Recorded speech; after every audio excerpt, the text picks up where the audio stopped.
hombres y los derechos humanos para las mujeres. En Occidente son derechos humanos y punto. Hombres y mujeres entran igual. Entonces, ahí tenemos dos códigos morales distintos y entonces a la hora de que decir, bueno, ¿y cuál es mejor? ¿Cuál es el más adecuado? Ahí es donde entraría la ética. La parte del juicio ético, ¿no? Okay. Otros dos conceptos que sería importante, yo creo que para dejar este punto, es ¿qué significa amoral? Por ejemplo, es muy común que alguien dice, no, yo soy muy amoral, como tratando de decir que soy neutral, o yo de eso no hablo. Bueno, amoral quiere decir que carece de moral. Si decíamos al inicio que el ser humano que es el ser moral por excelencia, ¿se podría ser amoral? El ser humano no puede ser amoral. Okay. Entonces, y esto pues es como decir átomo, ¿no? Pues es de la misma raíz, ¿no? Sin división. Pues sin moral, pues no puede. El ser humano no aplica ese concepto. Sin embargo, es muy común que muchas personas utilicen ese término, ¿no? De amoral. Entonces, eso de amoral no sirve para el ámbito humano. Podrá servir para otras cosas. Y lo inmoral justamente es como un juicio que viene después, que podemos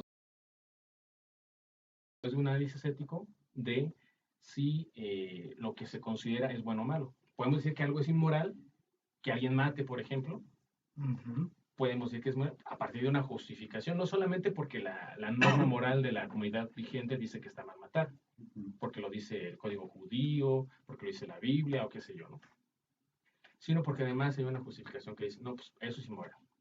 Porque, por ejemplo, en el código islámico está permitido matar, claro, no matar porque sí, matar en nombre de Alá.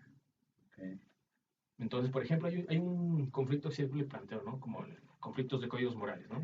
Está un judío que dice su Biblia o su Torán, dice, no matarás. Y está el del mundo del Islam que dice, puedes bajo ciertas condiciones. Entonces tenemos un conflicto porque hay que resolver cómo convive una comunidad con otra. Y ahí se viene la necesidad de la importancia de repensar las cuestiones éticas. Y esa es la importancia en general en la humanidad, porque necesitamos convivir, necesitamos generar reglas de convivencia, pero pues a partir de esa justificación, razonamientos, y no solamente porque pues es la que me dijo mi papá, ¿no? O es la que vengo heredando de mi cultura.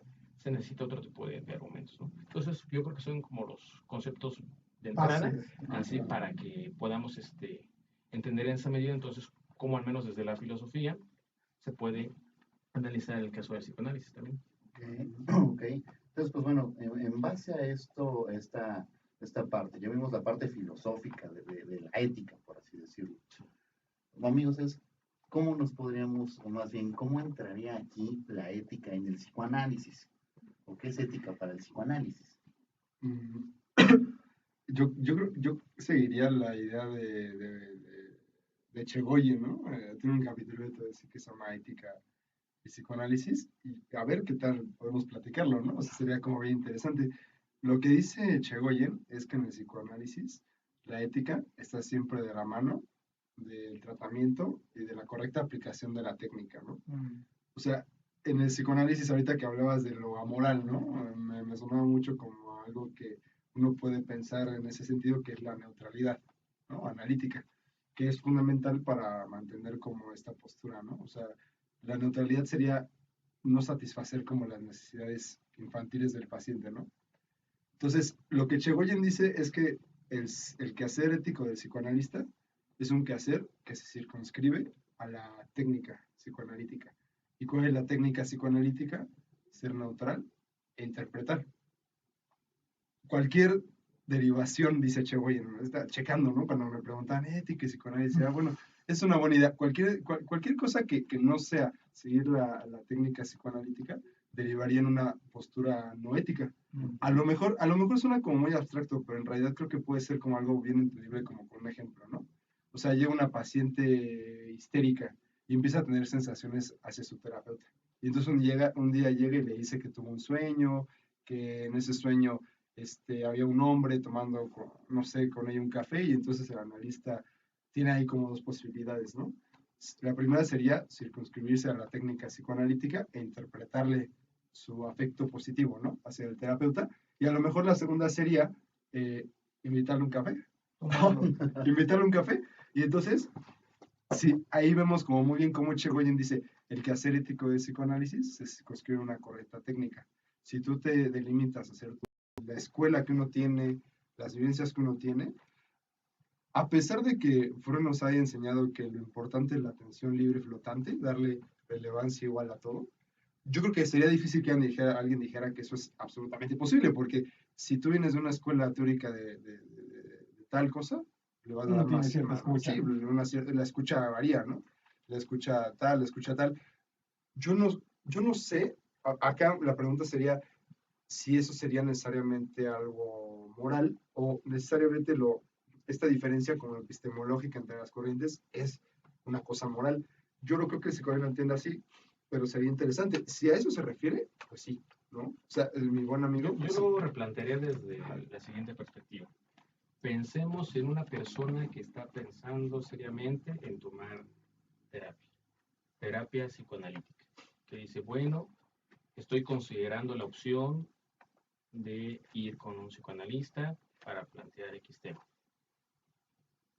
Tú nos dices que la cosa no es nada fácil, porque no solamente es de buscar cuál es el mejor o cuál es el peor, Sí, no. porque cuando uno va a un médico normal, pues bueno, dice, bueno, pues podemos buscar quién es el mejor médico, ¿no? Más como que criterios más fáciles de identificar. Pero aquí dices, no solamente de decir que es psicoanalista, sino que ni siquiera las escuelas ya es algo suficiente. Empezaste diciendo con las escuelas, pero después fuiste más radical, porque da igual si es freudiano, lacaniano, kleiniano o cualquier otra cosa, sino además dentro de esos ámbitos tú dices, cada psicoanalista es único y cada proceso entonces termina siendo único. Entonces, es muy problemático para aquellas para aquellas personas que se quieren acercar al psicoanálisis, no para estudiar el psicoanálisis, sino como pacientes. Porque entonces va a decir, ¿y yo cómo voy a saber si voy a una psicoanalista que vale o no la pena? Porque entonces, ¿cuáles son los criterios ya para determinar qué es mejor que otro? Sí, no es nada fácil. Yo por eso te decía alguna vez, bueno, y se lo podemos preguntar así a los radioescuchas, ¿no? Que el proceso analítico, esta es una idea de Meltzer, cuando habla de la belleza del método, el proceso analítico es algo verdaderamente único, ¿no?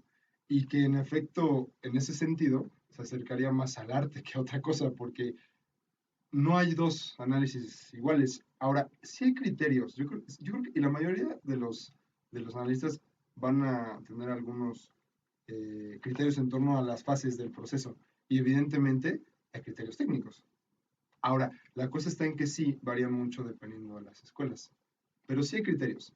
Lo que yo quiero remarcar más bien es como lo único del proceso, ¿no?